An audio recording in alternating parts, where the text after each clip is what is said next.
The most elite athletes spend much more time recovering than they do actively training. And yet, recovery is still one of the most under-discussed topics in sports science.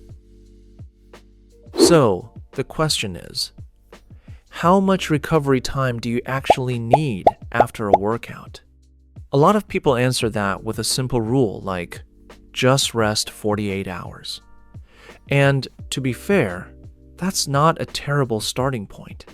But once you look at the research, it becomes pretty clear that recovery is more nuanced than that.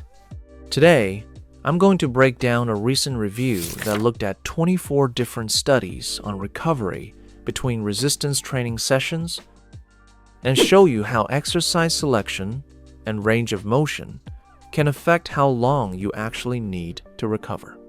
By the end of this video, you'll understand how to structure your workouts for proper recovery and better gains. Let's start with exercise selection.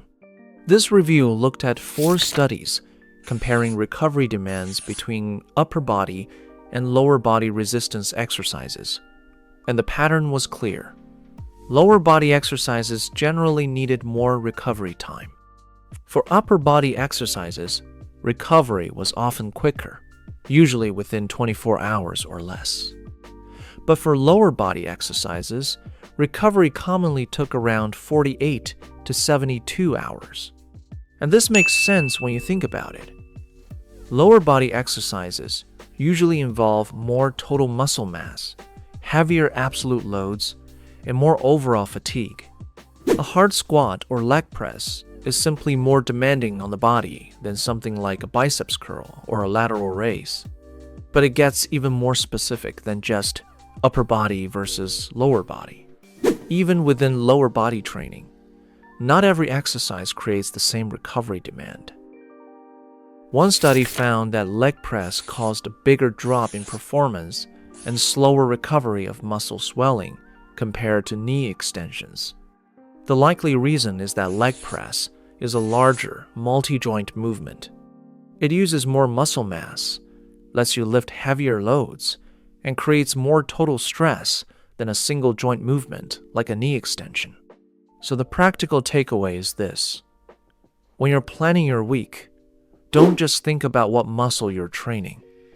Think about how demanding the exercise is. A hard squat or leg press will usually need more recovery than a leg extension or hamstring curl. So if you're planning your week, you might want to place your most demanding multi-joint exercises further away from each other and use smaller, single-joint exercises when you need a session that's easier to recover from. Range of motion can also affect how much recovery you need. The review points out that full range of motion training is generally effective, but some partial range movements performed when the muscle is at a longer length may produce similar or even slightly better muscle building results. If you're wondering what that looks like in practice, the bench press is a good example. This would mean emphasizing the bottom to middle portion of the lift instead of pressing the weight all the way up on every rep. This is the part of the lift where your chest is in a more stretched position. Focusing on this part of the lift might create a stronger stimulus, but there is a trade-off. A 2002 study found that when a muscle experiences higher eccentric torque while working at a longer muscle length, meaning a more stretched position, it can lead to more muscle damage and require more recovery. So, while these techniques can be useful for growth, you need to pay more attention to where you place them in your workout program. So to put it all together, don't use the same recovery rule for every workout. Think about what you actually did in that session. A smaller upper body isolation workout might be ready to repeat sooner, while a heavy lower body session, a big multi-joint lift, or a session with a lot of stretch position eccentric work may need more time to recover from. And that's it for today.